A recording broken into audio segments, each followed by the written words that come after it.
大家好，我叫 Aaron， 我係一名特技動作演員，亦都係一名拍拖教練。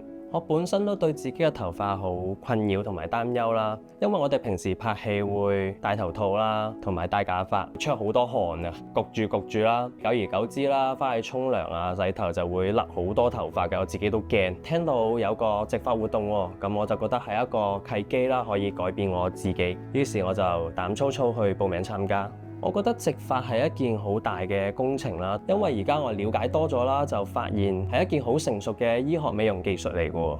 因為佢可以唔單止改變我哋嘅外表啦，同埋令我哋嘅自信心可以大大咁提升，從而可以改變脫髮一個好嘅一個方法咯。我都有試過㗎，例如係買防脫髮洗頭水啦，咁其實個甩嘅頭髮嘅速度係慢咗嘅。但可能因為要持續好耐嘅時間啦，咁我見到個生長速度啊都唔係好快，因為我哋平時拍戲啦，咁造型師、化妝師都會幫我哋整頭啦，見到都會善意咁提點下，誒，你呢個好似高咗啲喎，同埋有啲同事朋友咧都好毒舌嘅，話我似邊個啊，好樣衰啊，自己內心聽到都會好唔舒服啦。因為我覺得頭髮係代表活力啦，同埋精神面貌。濃密嘅頭髮咧，你個人外表睇落都會精神啲啦，健康啲啦，鏡頭面前都會有更好嘅自信心提高啦。其實我而家就係一半就係興奮，一半就係緊張嘅。我自己係從來未做過植髮嘅手術啦，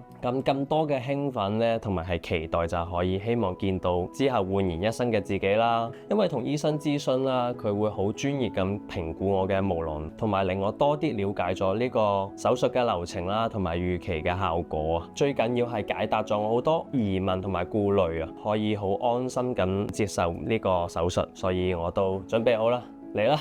其實個過程比我想象中係好快啊！一入到手術室啦，我就好快就瞓着咗，都係醫生啊、護士叫醒我先醒。哦，原來做完啦，好似搭地鐵咁，由旺角站去到太子站，嗖一聲，到咗啦。我覺得醫生咧做手術佢嗰個專注度好高啦，所以佢嗰個手勢好輕啦，同埋好準啊。佢會保持一個節奏感，咁令我會好安心啦，同埋好放鬆去做啊。都係嗰句。我好快就瞓着咗，完全就瞓醒就係做完咗。而家過咗8日之後咧，我覺得時間係過得好快啦，好神奇啊！從來未見過我個髮線可以咁濃密。每日我都照鏡睇翻我個頭髮啦。以前會係好大嘅焦慮啊！哎呀，一洗完個頭，哇，有甩10條啊、20條，我會覺得好緊張。而家係冇啊，完全係好輕鬆，成個人出去見朋友啦，都好快可以去出去見人啦，同埋唔影響我生活。咁我會驕傲咁話俾佢哋聽，你睇係咪好濃密啊？佢哋都會，好唔同咗喎，做得咁好嘅，完全唔似係佢哋想象中嗰種植髮，一眼就睇得出咯。至於唔舒服，我完全冇，我淨係會痕咯，痕係代表佢康復緊、修復緊啊嘛。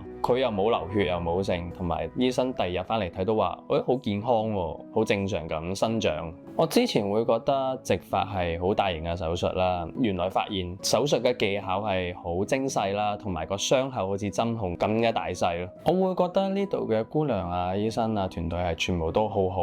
咁我做完手術啦，醫生護士都話俾我聽，或者有個指引話俾我聽，有啲咩嘢唔好做，有啲咩嘢可以做，就好似俾嗰個說明書我。我由面試到而家做手術，全部都係我嘅個人經歷，絕對冇做馬，全部都係真。因為咧，我可以用我嘅新頭髮嚟話俾大家聽，絕對係真，完全冇做馬。我好期待係我有好多唔同嘅造型啦。首先係我好想留長頭髮，我好想漂髮染色，所以我覺得及早發現、及早去醫自己，滿分10分，我會俾10分，因為你真係改變到我嘅一生。